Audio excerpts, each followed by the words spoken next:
they did put Goo Goo Dolls above Ringo on the list. That ain't cool. Thank you. That's not cool. Thank All you. right, guys, you got to not do that.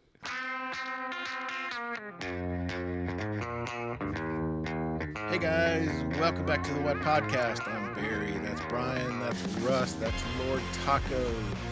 This week it's just going to be the three of us. We don't have a guest, but it seems to me like a perfect opportunity, a perfect time to, as Bryan says in radio parlance, hit the reset button.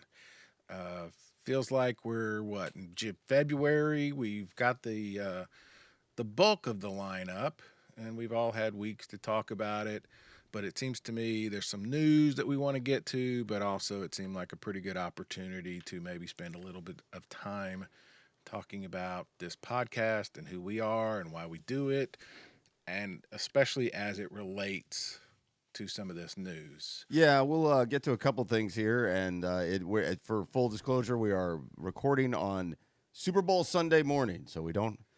Hopefully, your team won. Hopefully, you won all your prop bets. But this is like a holiday for me my whole life. I'm I'm a bigger baseball fan than football, but this day's got a holiday feel to me. So I've spent the whole damn winter not getting sick, and now you're sick. I apologize. It's just it's just a cold. I'm fine, but I kind of sound like crap. But good to see you guys. Good and to see it's a good thing you mentioned wanting to reset, because we're coming up on an anniversary. I don't know if you realize this. So February 16th, 2018, we released our first episode of the What Podcast. So wow. Coming up on a big one. That's 7 years. February 16th, 2018. Feels like 5 seconds ago. And next month will be, and I, hesitate, but COVID. So I'm glad you mentioned. Part of what I wanted to talk about, well, let me go back. So we started this thing. Brad Stein and I were sitting around lunch. Must have been January or early February in 2017, and we realized all we do is talk about Bonnaroo. 2018. All we do is talk about Bonnaroo, and I think I casually said something like, "We need to do a Facebook Live show while we're there." And he like, "What do you mean?" I said, "We need to do something live." And I mean, his eyes went, phew, and I think he went home and called you, Russ, who I didn't know you at the time. Right. And said, we need to do a podcast. Brad is a radio guy, so obviously he had access to studio, and he knew you could do web design. Lord Taco is tweeting and communicating online, right? That's where the taco came from. Yeah, but that's ancient history at this point. I know, and you did that. You didn't think it was ever going to be public. Right? That was your just sort of an online handle. Yeah. So, and just for people who don't know, he is an actual Lord. That is true. This is a true story. Explain that. Brad got me one of those established titles. The thing that we pay. You get like a foot of land or something, isn't that what it is? You get like a square foot of land in Scotland or something. That is cooler than I think people great. are going to act like. That is neat. That's forgot why I bring it up. It's kind of like getting a star named after you, or one of those things. It's pretty neat. So I'm pretty sure everybody when they Lord Taco. I mean, I'm not going down that road right now, but anyway, that's where Taco comes from, and that he is an actual Lord. He is also our web designer and our producer. And as you've said many times, never in your life imagined that you would be on camera. But here you are. No, this was not probably the point. Yeah. Probably get more fan mail and fan reaction than all of us combined. It's also a true story, which I love. Yeah, you're welcome. Vicarious. Yeah, well, and regardless of how it started, none of us thought it was going to last this long. Yeah. So absolutely. Pretty neat to look back. Yeah, and so now it's weekly. Go figure that. And I bring a lot of that up because one of the things that we have done, I spent 37 years with the Chattanooga Times Free Press. Bryan, you've been in radio, several locations locally. You've been to every Bonnaroo since the first one. I went to the first one. I've been to every one since 2007. Russ, you've been since 2018, correct? Yeah, and that's the other thing is, Brad tapped me to help kind of set up the podcast, and I was like, oh, sounds great. I've never been to Bonnaroo. Yeah, what do I get? Maybe I'd like to go. What do I get out of it? And he said, I'll give you a ticket. Fun fact real quick. This was supposed to be you, me, and Brad, Barry. Yeah. The initial thought was the three of us, with me more of the role of what Taco's doing, except I have none of the expertise. And so I was working with Brad at that time for the same radio company, and it was just a convoluted time, and it didn't work. And it was fine, but I was kind of like, who the hell is this taco guy? Yeah. What's this all too. about? What's this all about? Yeah. Like, what's a taco? I was like, I got enough to do already right now. So I'm not really that upset, except for what's going on here. And, that lasted for like 5 minutes. But, you know, it does feel like ancient history, a lot of it. But, it's been fun, and it's been great to be on with you guys. I've only been doing this with you regularly now for a year and 2 months. Coming right at it, right? Another anniversary. Yeah, and we used to do it in person, like you said, because Brad had access to an actual recording studio. And, if you go back and listen to some of those early episodes, they sound amazing because it sounds like a radio show. And then it was about late 2019, early 2020, Brad moves to New Orleans. So we had to figure out how to do this show remotely instead of in person just because of the distance. And then COVID shut everything down, so... And then everybody had to learn how to do this. Everybody had to do this, right. Now everybody's got a goddamn podcast. Right, well, so... And a video cast. Just to go back a little bit, we thought, again, it was February, and we thought we'll do 3 months worth. We'll lead up to it, or 4 months, and then that'll be it. And then we reached out to the folks at AC Entertainment in Knoxville, which was the co-founders, along with Superfly, just because we didn't want to... we didn't want to piss anybody off because they were, that's who we worked with to get in. I mean, I'm just being honest. That's who I got my credentials from for the paper, and that's who you got yours from in some way or another, right? I mean, we were all, we wanted to be upfront. And they said, we love it. Come on, just you can't use our name and you can't use our graphics, but we'll help you in any way they can, and they have.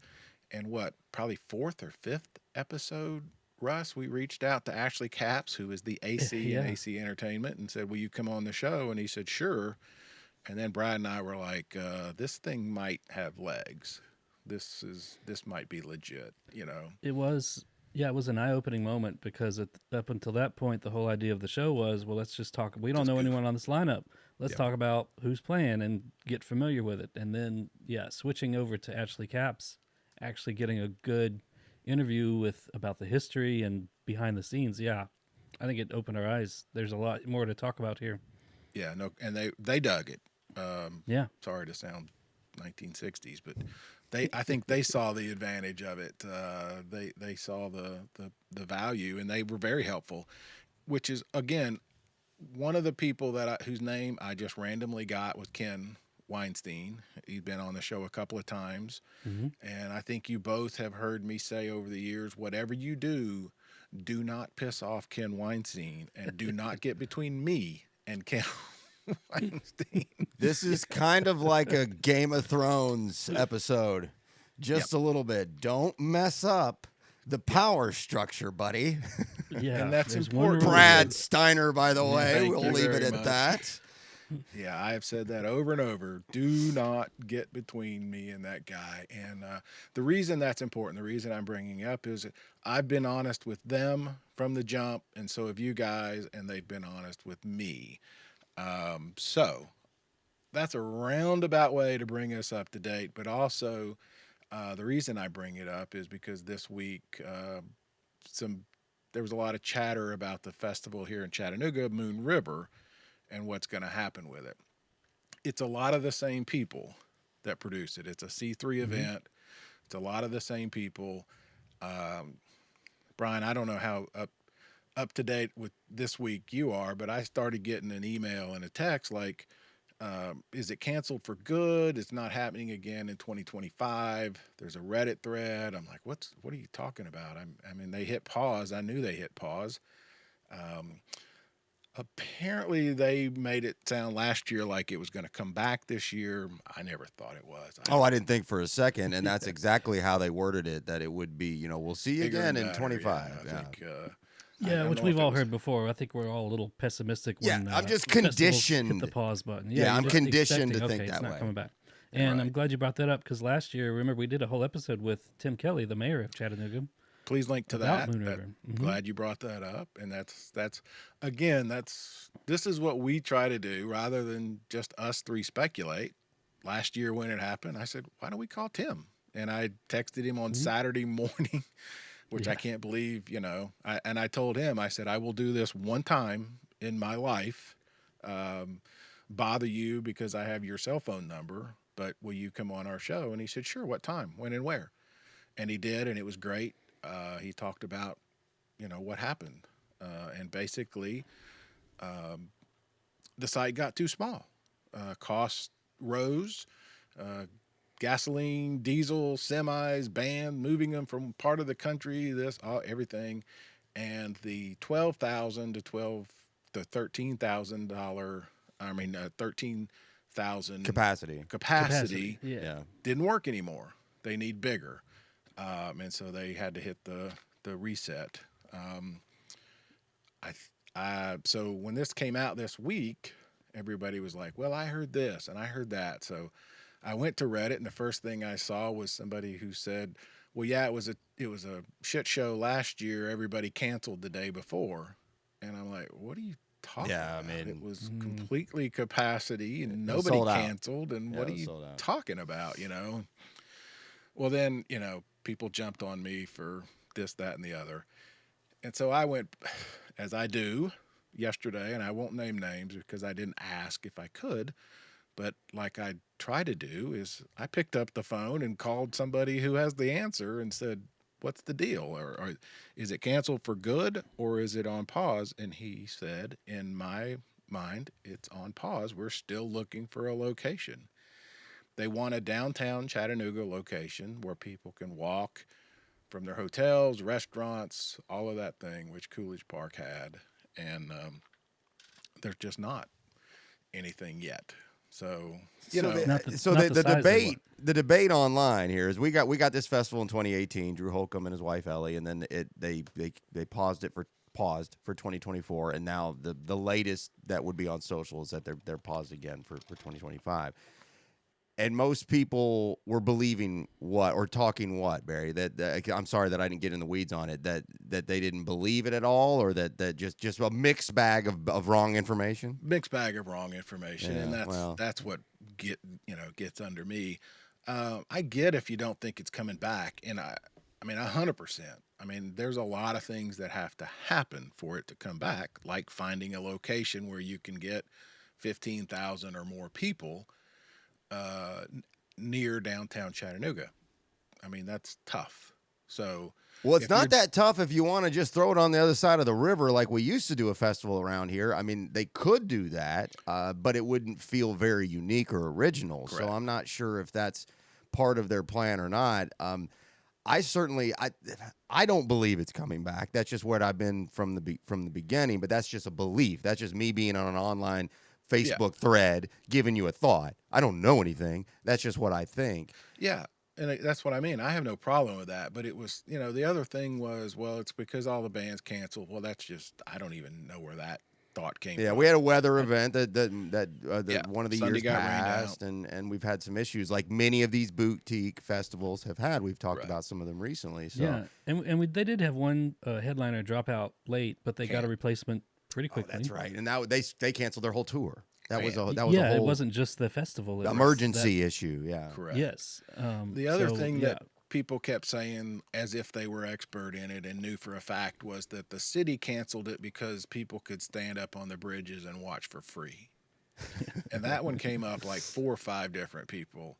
And somebody said, yeah, they canceled a $6 million festival because 100 people could watch for free. Right. And I was like, yeah, exactly. When it first came, we have this walking bridge downtown. It's beautiful that you can see the whole downtown from beautiful views. Gorgeous. And that was a lot of talk, though. It was like, all you got to do is hang out on the bridge. And, and it's true, and a lot of people did.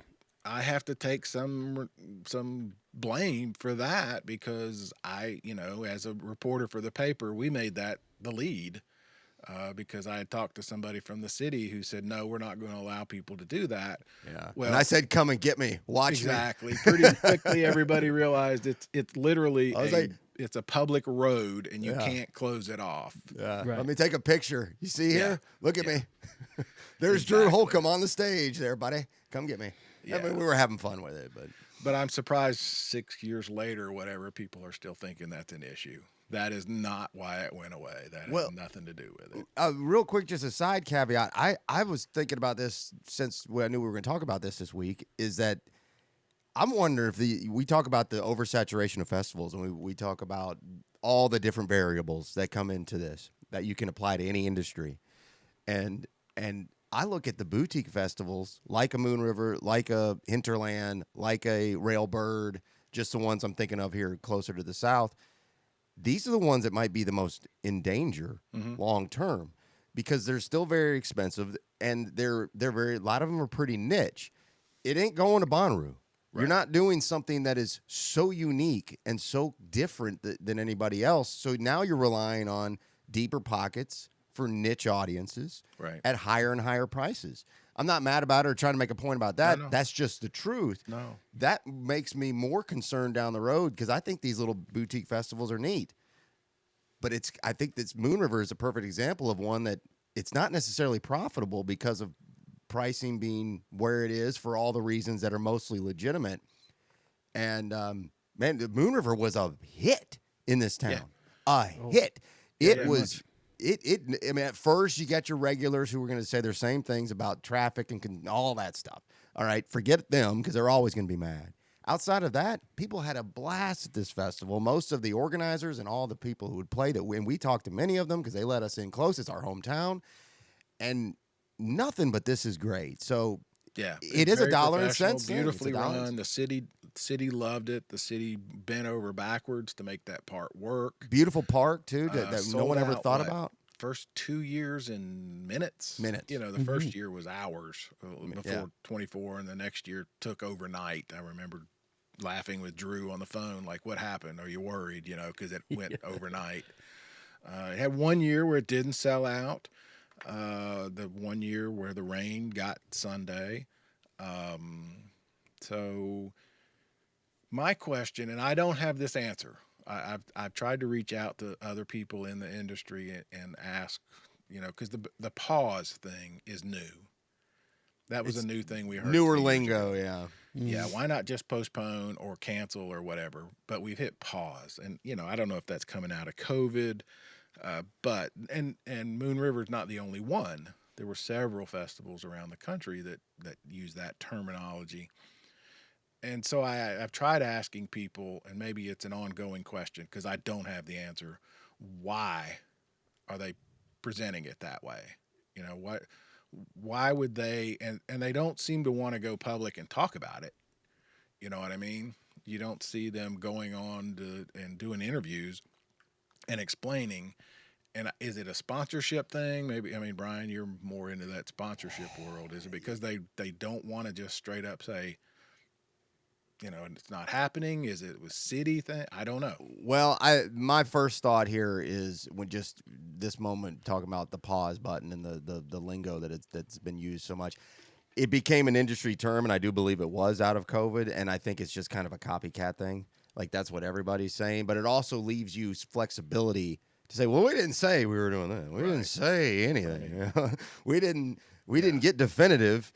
That's probably what it is more than anything. And you might have just nailed it, Barry. There might be a level of, we're going to have mass exodus on our big sponsors, not just like the small stuff that they can go recreate or pick up somewhere else if someone drops off, like the bigger, whoever that might be, their beer or their soda, Coca-Cola or something like that. Or the city itself. Who is always involved in helping accommodate this through tax incentives and things like that. Everything's got that component. I bet that is it. I bet that's it. It's just say pause, and that way we can say anything at this point. And keeps them from painting themselves into a corner, I guess. Yeah, and the thing too with our Moon River, it's a grass, it's a grass, new grass, bluegrass, Americana, probably the more accurate way of putting it.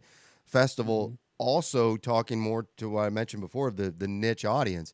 Boy, this is as niche as it gets. And we had everybody. Except I in my head, the only major artist from that Americana grass level of genre that we didn't get was Lumineers, Mumford & Sons, because nobody's gotten them. Yeah. And that's almost it. Like almost everybody else. Yeah, Brandy Carlisle, Avett, Isbell, Amanda Shires, Nickel Creek, why am I blanking? Hosier. Hosier, the Chicks. Yeah, the Chick. We've gotten, Billy Strings was on the 2020 lineup. We even had Billy Damn Strings. Mavis Staples. Mavis Staples. It's been a stacked lineup, but it's kind of like, who else are you going to get? Yeah, yeah. You've already gotten everybody. Like, you've done such a good job. I'm not sure you can keep this up. That's been kind of my thought, too, a little bit. Well, so what I know is they're still looking for a location.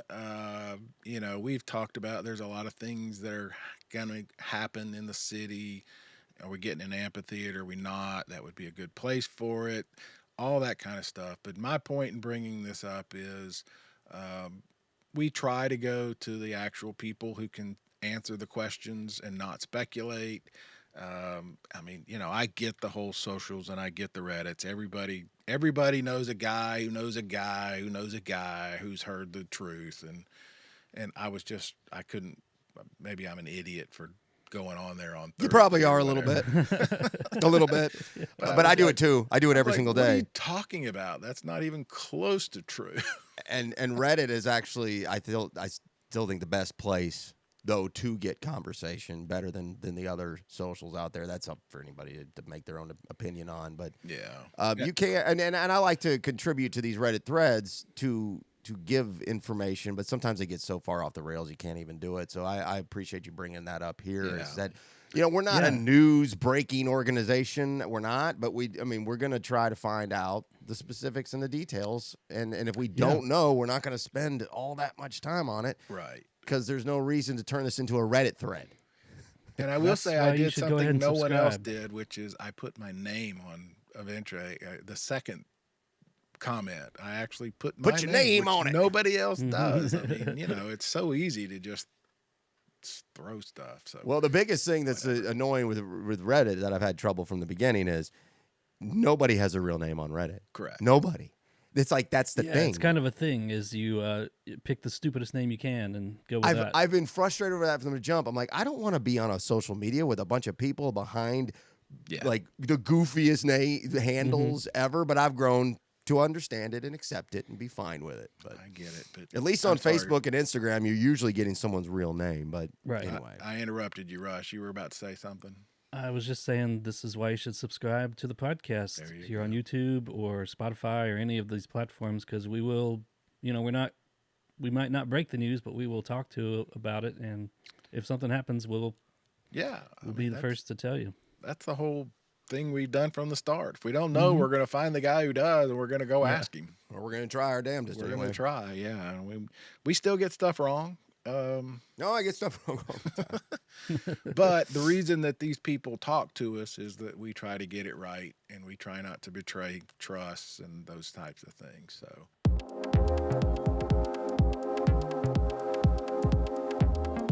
should we? Do we need to get right into the lineup of all lineups again 2 years in a row? Yes, please. Bourbon and Beyond, guys. It's about a week old. We're a week old on this. Sorry, everybody. We're a week late on this, but to get into our thoughts on it. But all right, what do y'all think? Bourbon and Beyond for September once again.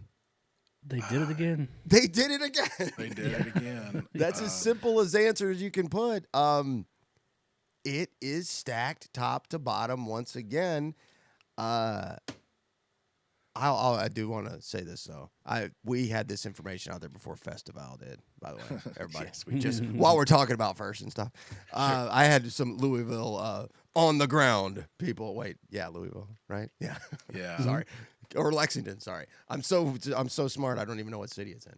But man, once again, it starts from the top and it goes and goes and goes and goes and goes, and I don't know how they have speaking of Lumineers, there they are on the top line. Yeah. With Fish and Jack White and Sturgill Simpson and Benson Boone, who I didn't even know his name until the Grammys the other day. I knew the song. Alabama Shakes back together. Everybody's really excited about. Cage. I mean, which is one of the hottest acts in the country. And that's just the first 2 lines. We don't need to read the whole thing off, but wow, what a festival! Well, I mean, when you guys sent this to me, what a festival lineup! When you sent it to me, I went immediately. I started at the bottom for some reason and saw NRBQ again talking about back together, and I think I texted you guys, and because I like Foreigner and Blues Traveler, and I said this looks like the bands I thought had retired festival tour. Certainly has some of that. And then I didn't even see it. 5th line down, Ringo Starr and his All Stars. Are you kidding me? How is that not top line? But maybe not in your world, but anytime you got a Beatle, right. I agree with you on that. And that just, I mean, I don't think that's, they did put Goo Goo Dolls above Ringo on the list. That ain't cool. Thank you. That's not cool. Thank All you. right, guys, you got to not do that. Lake Street Dive is before Ringo. So is Third Eye Blind. I didn't even know Third Eye Blind was on this until I just re-looked at it. That's what I'm saying. It's the bands I thought had quit tour. 10,000 Maniacs is on here. Yep. I know. Yep. I know. We were talking. Oh my God! I just saw that. We were talking about Peter Buck last week. The Baseball Project is on here. That's Mike Mills' side band, and that's all the way at the bottom. I love the Water Boys. Squirrel Nut Zippers. That's another one. My girl. When's the last time you heard anything from Squirrel Nut Zippers? I know exactly. One of my loves of my life in the music world the last 10 years, Jade Bird, all the way down at the bottom. Yeah. Blind Melon. I don't even know who's singing for them anymore, but that is the original band. Leftover Salmon again. Other than Shannon, obviously, and so that's at Obviously, least worth seeing. Wow. It just keeps going and going, and the amount of the quantity here is wild. The quality is, I think, like Barry, you're right. I mean, a lot of this is just quantity filler, not necessarily quality, but it's so much. Yeah. There's just so much that the law of averages, the math just means there's probably going to be enough here for almost anybody if you're just looking at numbers. I mean, you're just looking at specifics like names on paper. Yeah, Pat Benatar and her husband, Neil Giraldo, right? They're still married, right? I guess. I hope so, for the sake of the show. The Pixies. Yeah, Pixies are on there. It's just one that you just keep looking at, and it just keeps something. Guster, Guster's on there. Trampled by Turtles. Collective Soul is on there. Mm-hmm. Yep. Joe Bonamassa, the Pixies, and it's half the Pixies, but it's still the Pixies. So, will we make that trip? We said last year, or I did, that I for sure would. I don't know. We'll see. I like we say every year we're gonna go. Mostly because of Ringo. Ringo, NRBQ. I mean, there's enough to get me up there, for sure. We'll have to see if some accommodation folks from around to make that work help us out a little bit on that one. But speaking of it, I meant to do this early. I mean, are we done with this? Sure. I got my book. Oh, the yearbook. Oh, yeah. And thanks, Caleb, with got the nice note. Oh, nice. Yeah. That's cool. Very cool. Yeah, we had Caleb on a few weeks ago, pushing the book, and he is selling them. It is a pitch, but it is a pretty cool pitch. It was a pretty cool idea. When I first heard about it, I was like, I don't know about this one. Good luck, buddy. Nah, 50% off if you go through our website, right? Or include the What Use Podcast. The code. The code is the What Podcast, all one word, and you go to BonnarooYearbook.com and check out there, place your order, and use the code the What Podcast, 50% off. And I can say it's a lot of fun. I've spent a lot of time with it, and I'm still not through. It's huge. He really went all out with this thing. It's very cool. And so we're still taking anything you want to send in contest-wise for the so we've got and we'll be wrapping this up. I don't know. We can kind of make up our mind on this, guys, however we want. So, I mean, wait at your own peril. But we've got the tickets, and then we'll have the yearbook, and then we'll have a David Bruce, I Am Bonnaroo print as well that we will be sending out. So we'll probably wrap that up in the next, I don't know, few weeks to a month-ish or less. Well, I don't know, whenever, or tomorrow. I don't know. Whenever we feel like it. What is it Brad used to make Brad Steiner so mad about these radio contests? Register for the chance to win or something. The wording used to just send him over the semantics. Yeah. Anyway, go to the website. That's as you can win 2 tickets to Bonnaroo plus camping, or a David Bruce print, or a copy of the Bonnaroo yearbook, which I can attest is awesome. So speaking of back to Bonnaroo itself, have you guys done it? I think you guys might be doing something similar to me as far as an approach here. I have yet to even begin my Bonnaroo dive. Have you guys, like the deep diving into the festival? Have you guys done this yet? I've just gone as far as King Gizzard. I mean, I'm still diving in on there. Well, that might take you 6 months. Yeah, that's taken all of my time. That's pretty much what I've gotten into. Haven't really listened to much else, but I am super excited about this King Gizzard thing. Well, I have not done my dive yet, and I've done it on purpose because I am not I can't wait guy. I can wait. I can always wait. June will be here quickly, and I don't need to rush any of this stuff, and I don't want to get tired of some of it either. So I'm thinking probably by the time March rolls, I will start my dive. And now it's so much easier with Spotify. But guys, I remember I'm going back to the days of 10, 15 years ago where I would have to purchase the CDs, and have them sent to start my run. And I love doing that because I love old media. But so I'm still looking forward to. I've got my list started and everything, but I have not yet done it, and it's because we got plenty of time.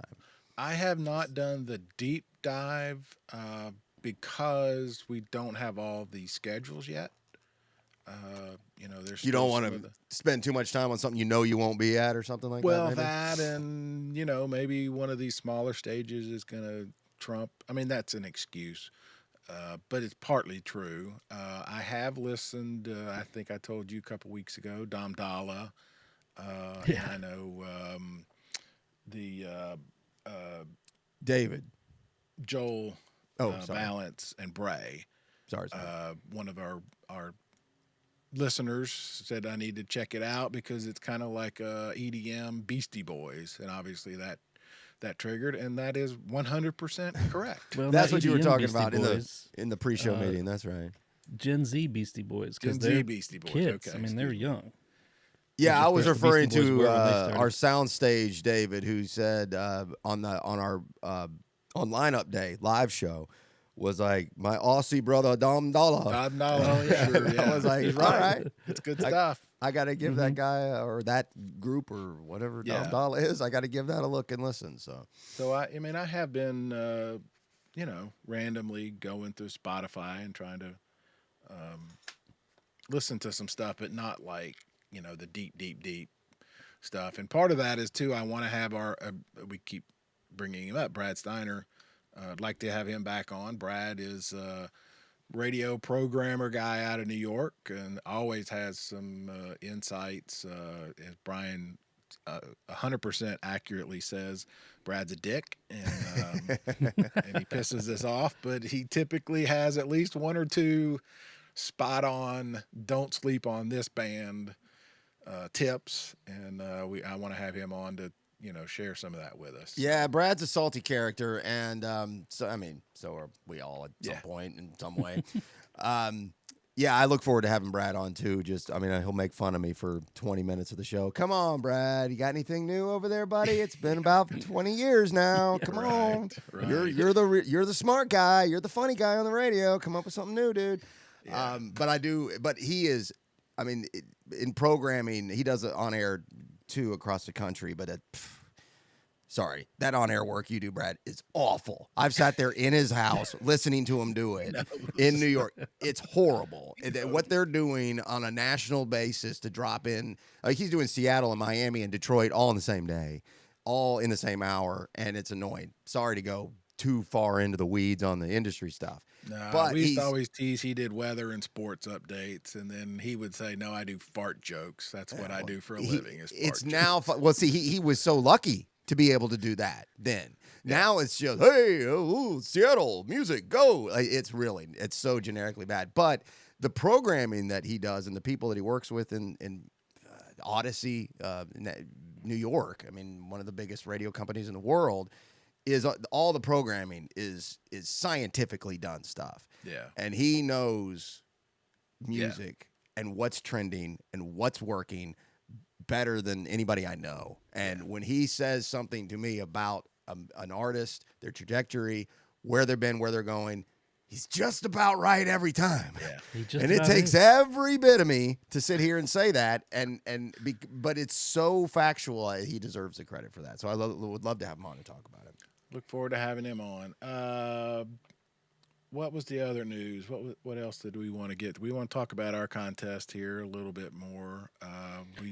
We'll get to those. I've got some entries queued up we can listen to a little bit later. Yeah, we've been just kind of half-assed throwing out questions, to have fun with.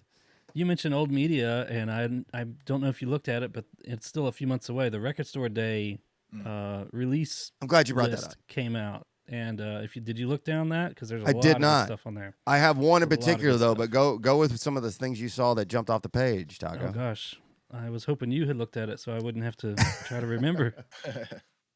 Well, while you do that, I'll tell you the one that jumped off the page. Go for it. That absolutely I have to have, because this year I had yet to see one release for Record Store Day that I almost every year, not every single year of my life, but most times I grab at least one release on RSD Day. Me too. And this year it's a little earlier. Just mark your calendars. It's usually closer to the 20th. It's on the 12th this year. And Post Malone, who I would have never had a good word or even just any word, I'd just be neutral to almost maybe closer to negative on Post Malone for right or wrong reasons, until the Bonnaroo show last year, where that stage was as explosive, like literally, sorry to use a word I hate, it was exploding. It was like some of the best pyrotechnics and stage production I have seen. I couldn't leave the Post Malone show. I couldn't believe what I was seeing. So when I heard he had an RSD release, I had to take a look at it. And it's his COVID sessions of his Nirvana. Electric, just plain, not like changed up versions, just, hey, because we're bored, we're all going to connect on 3 different Zoom calls, and we're going to play Nirvana songs just like they're written. Here we go. Bow down. And it's pretty good. And they're releasing that on a colored vinyl in an RSD release, and I have to have it for my Nirvana 90s love and because of my newfound appreciation for Post Malone. So that is my this year's RSD there have to have. Yeah, one that jumps out at me is this Rainbow Kitten Surprise RKS 10th Anniversary album. That's one of my favorite albums, and I have the original on vinyl, so picking up the 10th anniversary looks pretty cool. See, there's a lot of different approaches to Record Store Day. There's re-releases, there's just colored vinyl only releases, and then there's specific only to that day releases. I tend to gravitate to the specifically released for only those day releases because I think it gives me a sense of scarcity a little bit. Sure. That might not be real, but that's what I feel. In my head, when I purchased, there's only 2,000 of the 20,000 or 200. Yeah, I got it. Doesn't really mean anything, but a lot of different approaches you can take to Record Store Day. Well, and all these releases, not every record store is going to get every single one. Our record store in town might just get a handful of these. So you sometimes you never really know. I think you might be able to kind of call them ahead of time and see what they're going to get and if they can get it. But otherwise, it's kind of the luck of the draw. So it's good to have a few in mind just in case the one you really want isn't there. It's taken a long time, but that little niche idea every year has really worked for the industry. Yeah. But it's also, boy, I mean, we know the owners here of record stores, and you can talk to them. It's a dangerous game to buy up a bunch of inventory, you know, in anything in our economy these days that involves retail and inventory. It's such a way to back yourself up, or a way to have a big day, and then if you run out, you piss people off, they don't come back. Like that's a recipe I do not want to have any involvement in. Just sounds. Yeah. That's why we're not business people. I know. That's why there's no more Quarter Records. That's right, Quarter Brothers Records. That's exactly right. That's why we're broke. Yeah, thank God for Chad. Also true. Speaking of, I wanted to go back. When I was going back talking about our history and everything, I meant to say, and we've talked about this before, if you go to the whatpodcast.com, Russ has done a beautiful job of organizing everything. You can go to our guests or topics, and you can see the old shows. I have to confess, I'm surprised people don't go back and listen more, like to Ashley Capps or any of the others. To me, the episodes are pretty evergreen. I mean, we talk, the artists that we've had were playing that year's Bonnaroo, but it's not like the topics were specific to that year's Bonnaroo. Like if you're into Devin Gaffilian or I'm just going through the list. Well, you guys had Noah Khan on, for crying out loud. Noah Khan. We did, Noah Khan. Before Blew Up, Grace Potter. That was a great interview. They're all Jim James, my favorite interview. That again, that he talked about that 2004 In the Rain show that was so epic that they released a live record for. Yeah, that was a Record Store Day release too, if I remember right. I'm pretty sure that was his only interview, right, Russ? I never saw it anywhere else, and he talked about standing on stage in the rain and having, sort of mental health issues. He kind of looked like he was coming out of a Bob Ross painting. Yeah, that's right. He kind of had this like glow around him coming out of like this Sleepy Hollow scene or something. It was really cool. Or Holland. He dialed in from a hotel in Belgium. I guess they were on Is that tour what it at was? the time. Yeah, and it looked like he was doing it from his closet. Yeah. It was just like he's in a void of just blackness all around him. It looked like it was so done strange. by design. Yeah, it was to awesome. look exactly like this. But I mean, you remember him saying, he was barefoot, standing on a wet stage, thinking, if I die right now, it's okay. This is where it's going to be. So, die happy. Anyway, obviously I'm hyping our list, but I just, if you're I started the list mostly because I couldn't keep up. We had trouble remembering who we had on and when, and I think that we had them on in 2017. No, it was 2018, and so just for me. But it's good to have it online just to kind of go back and pick up all that stuff. You're nothing if not completely organized. Yes. Taco. Thank so God. If you do want to find all that, it is there. Yeah, as opposed to me and Barry, me the worst. I am the worst. Yeah. I keep things, a little notepad going, but outside of that, I'm pretty scattered. Bryan. We go on 7-8 years of shows. They all do kind of run together, just like Bonnaroo's. It's like hard to remember, keep track of. So it is good to have an organized, searchable, way of actually finding past content. So I hope people do go back and listen, because you're right. There's a ton of stuff on there. We had Ed O'Brien from Radiohead. I remember that one because Churches. Yeah. Well, Ed O'Brien, remember he did that one from his, I guess, castle where he lives out in England. Yes. And there were these giant windows like behind him, and he had no lighting in the front. You couldn't even tell it was Ed O'Brien, but we promise it is.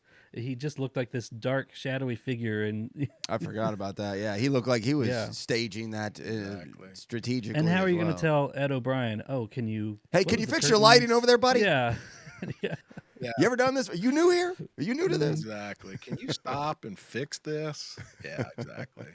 That's funny. But it was Pretty a great amazing interview. stuff. So I hope people will go back. And like I said, they're not. I don't think they're dated. There might be. What are you going to do for this Bonnaroo or whatever? But even that's fun to listen to. So. Well, I think it's the a little bit of the Pacific Ocean of content availability that we and the just old the technological advances have made old bad, new good.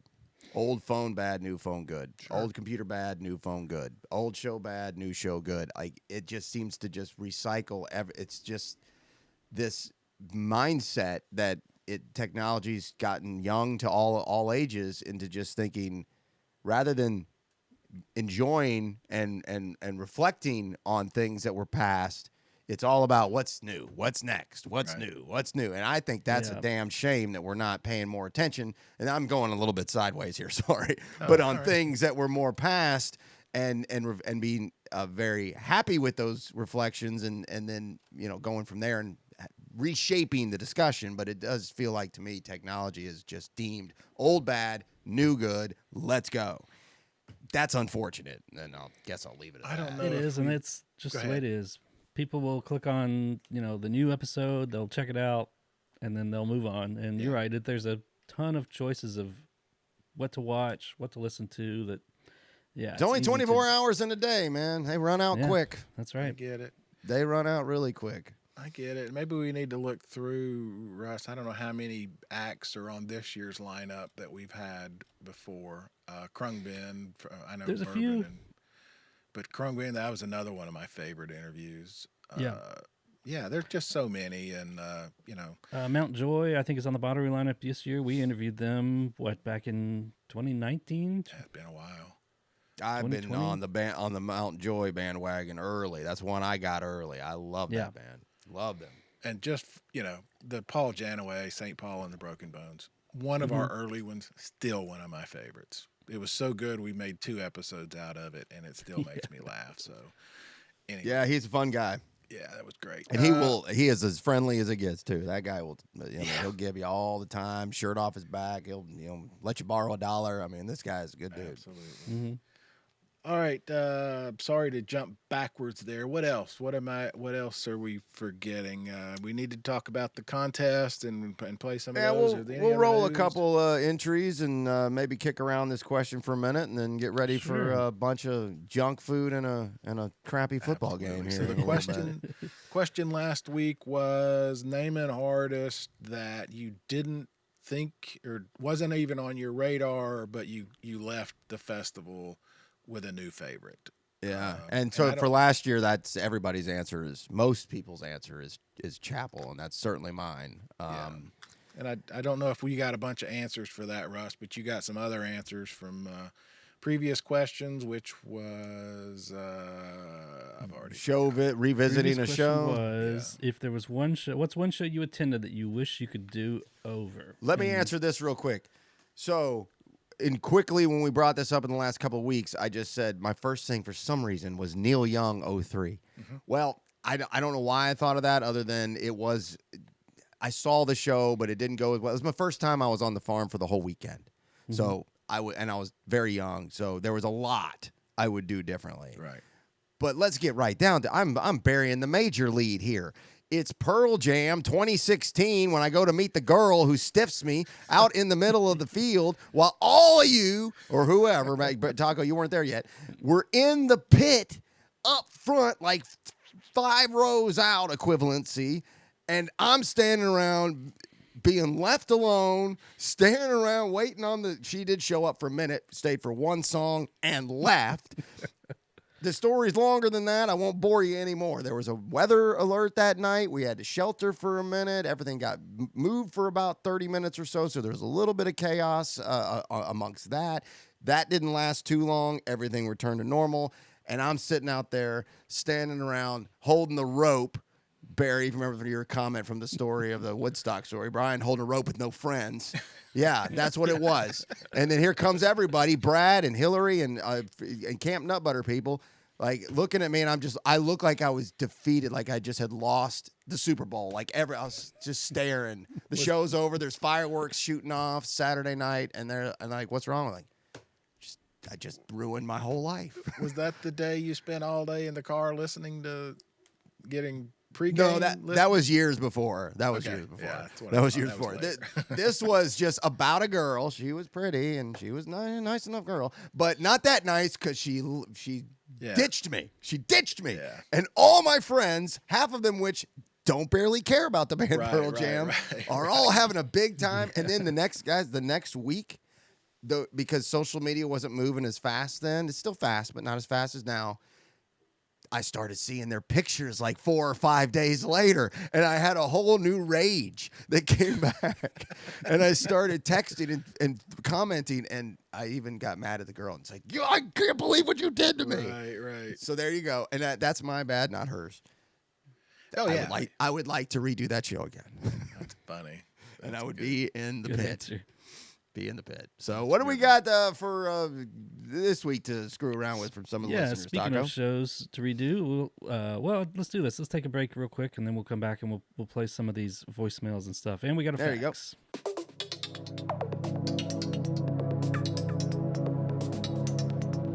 All right, you ready to get into some of these? Yeah. All right. Hope you patron all our sponsors into it or whatever it is. Tax returns. Sorry, I just made that up. So we get a fax. This is from Bosco off of our Discord, who has, I think this is the third fax he sent now. He keeps saying he has to keep the bit going, which I respect. So I do too. He says he's got 2 different answers, and he's embarrassed about both of them. He said, we all Lord should Huron, be. Yeah. Lord Huron playing on the Witch stage in 2022. I feel like all my friends have been talking about them for a long time. I'd never got around to listening till their Bonnaroo set and was blown away. And I think that's a pretty good point, because when we talk about doing this deep dive, sometimes I don't want to do a deep dive on everything. I do want to genuinely be surprised. Sure. Yeah. You know, when you come across a band, you're like, holy shit, this is good. Yeah. And just have no prior knowledge. Yeah, I think there's a fine line on that, to do too much and not enough. Yeah, absolutely agree. And he with says that. the second artist is Wolfpack from 2023. I was sort of familiar with them. People were so excited for that one. Yeah, he said their stage presence just elevates it to another level, and it made him a fan for life. They even stopped in the middle of the show and had a full wedding on stage. Did you guys know that? I didn't know that. There was a full wedding at the Wolfpack show. He says it's on their YouTube page. So. All right. Well, I know they have plenty of them over in the house of Matrimony. However they say it, yeah.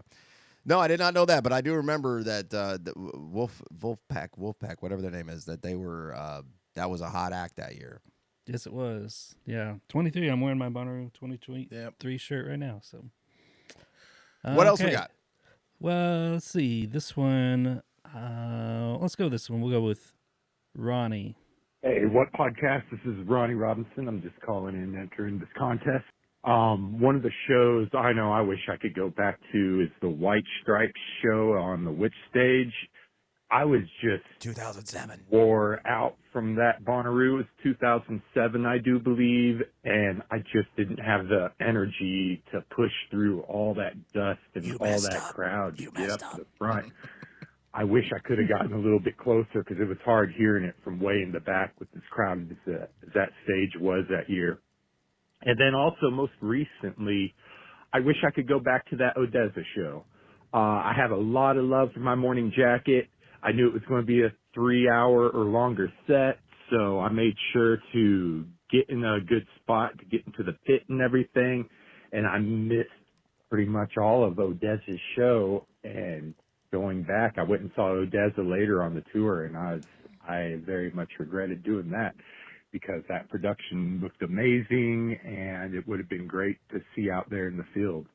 But other than that, for 11 years of going to Bonnaroo so far, I've made it to most of the shows I've really wanted to make it to, which I feel pretty lucky in that. I like to study the lineup and go through everything and make sure I find out exactly what it is I like and what I want to be around. My biggest mistake also, I guess, would be my very first Bonnaroo, 2006.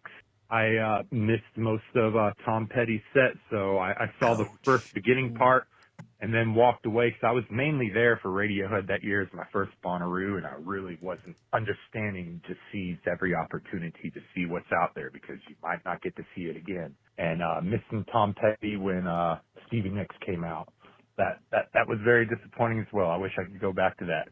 but it is what it is.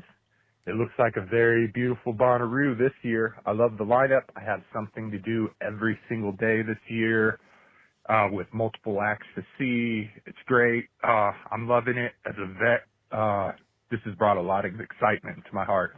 So I will see you all out there at Bonnaroo this year. Much love. Thank you, man. Yeah, he is very much correct to be upset about missing that 07 White Stripes show. I went to that because I wasn't a big Stripes fan then, or really not in either now. I love Jack White, but not as much his band. And after I saw that, I was like, okay, I saw it. I needed that. That one. That was great. And our local radio guy, Jeff Stiles, is who drug me off to that one. I would not have done that on my own. Yeah. And so I am indebted to him for that one. So that was awesome. And then that 06 Tom Petty show, that was a little different. I think, didn't he make it 3 times? I think he came 2 more times. No, I know 1 more, but I think 2 more. I know at least 1 because that was my miss. That was the one I was gonna stay the Sunday night.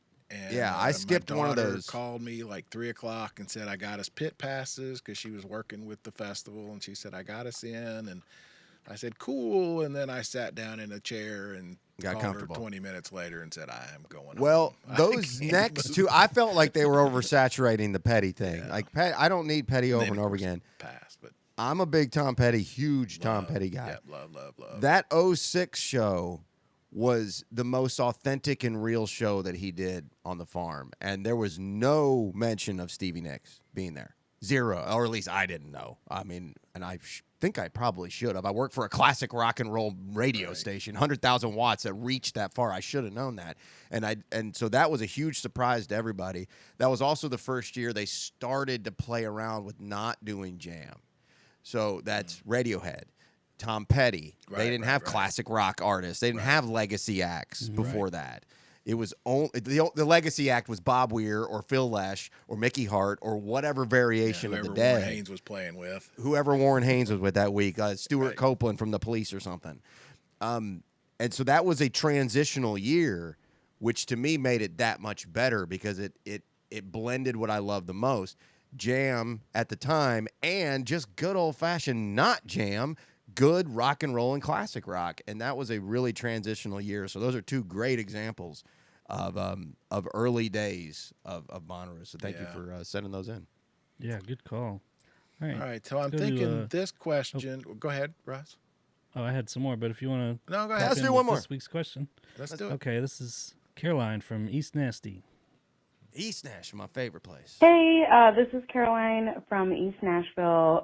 So I'm a little behind. I have been traveling the past week, and so I'm just catching up on the podcast. And the question from last week was just so good that I felt like it was important to call in and give my answer because I, like Barry, also wish that I could have experienced Beastie Boys different. I did not know. I mean, I don't know exactly what was happening, or I don't really remember, but I remember just kind of like chilling and just kind of taking it in pretty passively. I think it had been like a long day or whatnot. I also think at one point I like dipped out to get food for a while.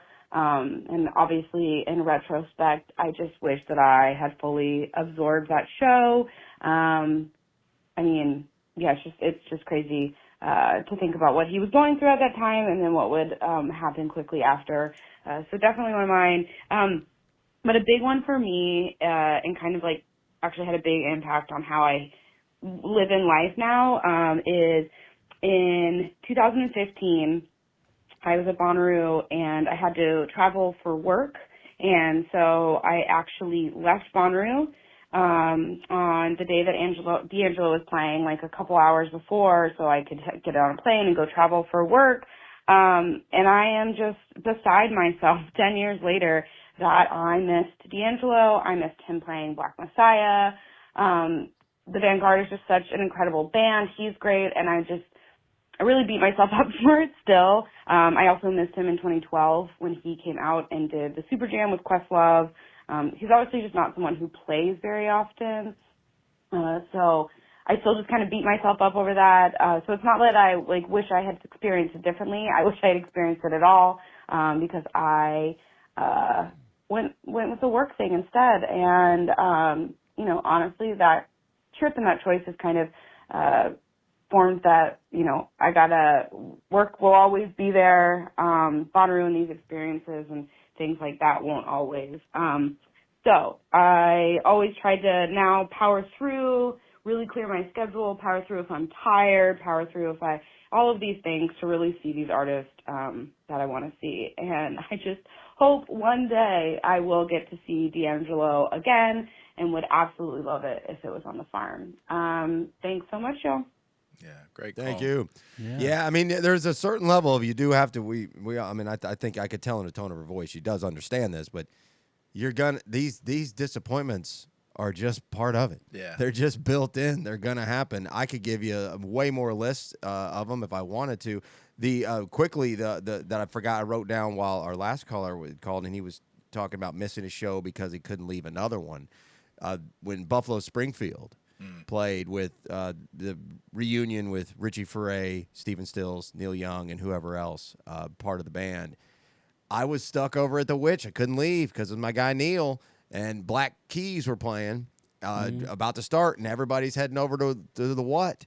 My favorite stage in the world to see a great rock band, and I can't leave. I'm right here for Neil. They play like 3 more songs, and by that time, I miss all the Black Keys. And to this day, that was 2011. This day, I've still never seen Black Keys because I missed that show. Right. So because of that. But that was a decision I had to make. Yeah. You're going to miss something. Which one are you going to miss? Can't see them all. I appreciate her call. That Beastie Boys, I saw it all. I just was like, and I took it in, but it was the opposite of that is the 2008 My Morning Jacket, which was my second full year there.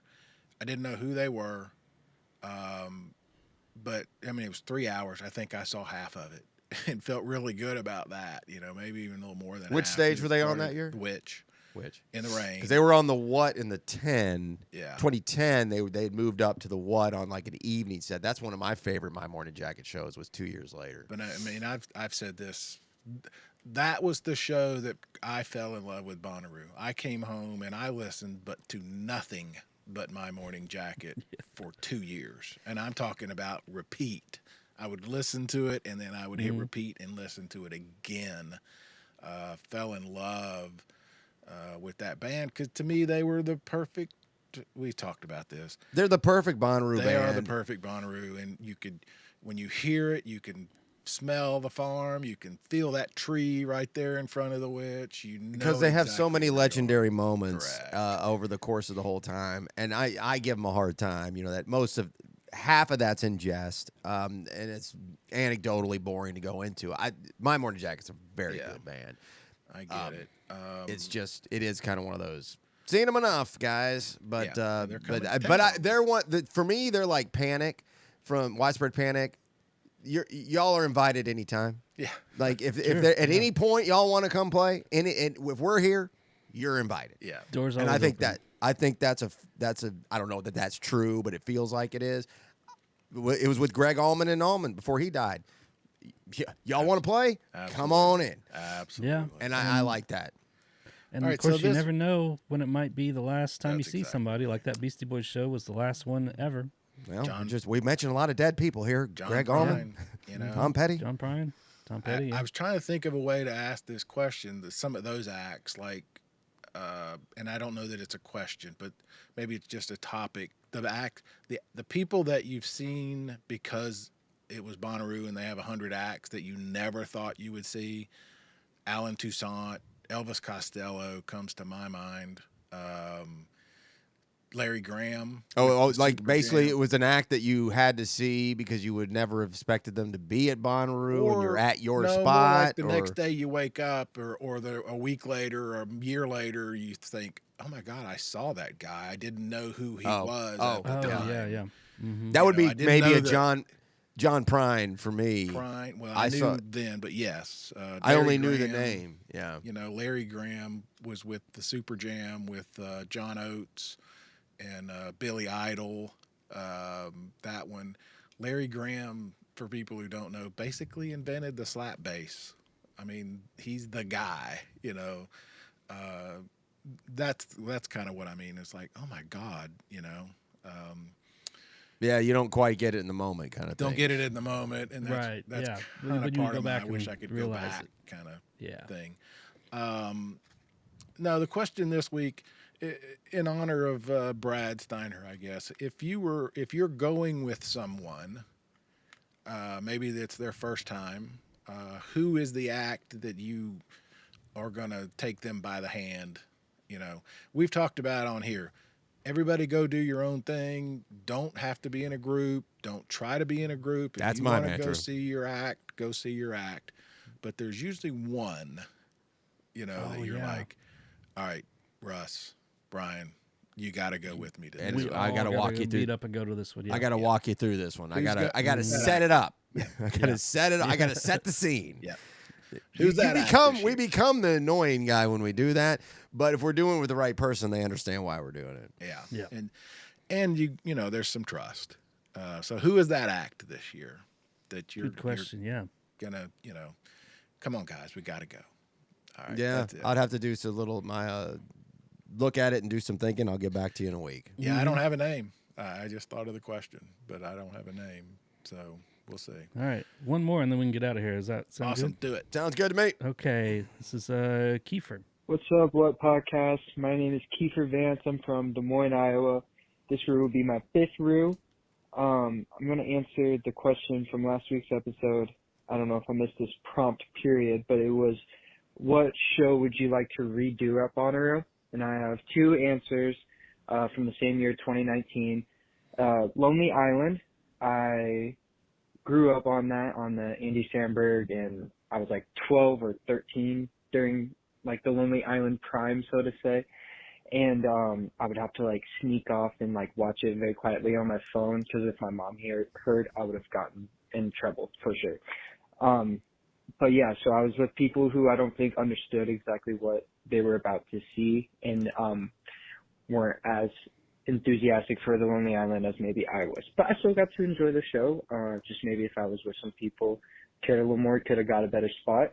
And then the second is Brockhampton from that same year. I spent 2 hours on like the witch stage rail out in the field, and what I could have done during those 2 hours, but I didn't understand how it worked at the time, was wait in the pit line to go and see the show from the pit. But, it is what it is. So yeah, those are the 2 I would definitely want to go back and relive, I guess, and try again. But you know what? It is what it is. Side note, I have managed to get on the Rubus podcast and the Rue Ham podcast. So if you guys get me in the show, that would complete the trifecta. Collected all the Infinity I love it. Rue podcast, gemstones, whatever you want to call it. Yeah, it'd be really cool. It'd be like a dream come true. So yeah, peace out. Happy Rue. He's hitting the circuit. I love it. His bingo card's full. And I gotta say, man, with a name like Kiefer Vance, man, you're going places, dude. That's a good name. That's a strong name. That's a good name. I don't know what it's going to get you in life, but if you work it right, it's going to get you something, Kiefer Vance. That's a great name, man. Good call, too. Thanks for welcome to the What Podcast. That's funny. That's good answer. All right, so yeah, you got a task now. We want you to go to thewhatpodcast.com and click on win tickets, and then answer the question that Barry just asked about, or any question. You ramble about whatever is worth. If it's worth doing, we'll throw you on. We're having fun, We just have the answers. We'll figure you can call. Like, these are voicemails. You can call and leave us a voicemail. You can send us an email. You can stupid pet tricks, bouncing around with a bowl on your head. Whatever you got. Anything. We'll put it on the show maybe, or you could and just record a video or send us a TikTok, whatever. So I love it. Trying to get a few more contest entries here before we we'll be wrapping it up soon enough, and that's the secret. We're not going to tell you when we're going to do it because we don't know. We don't know. It's a secret because we haven't figured it out yet. All right, we've got some more guests coming up in the coming weeks. I'm excited about all of them, guys. This was fun. We got to catch up, and thanks everybody for listening. Please hit that like and subscribe and do all that other stuff that we ask you to do. It means a lot to us. Yeah, and it's starting to get. Leave a review. We haven't asked for that in a while, but go on Apple Podcasts, Spotify, whatever. Leave us 5 stars if you like us that much. Leave a little review. That say the show sucks. I don't care. Say anything. Yeah, give us your honest opinion. So. All right, guys. Thanks so much. All right, we'll talk to y'all next week. See you later. See ya.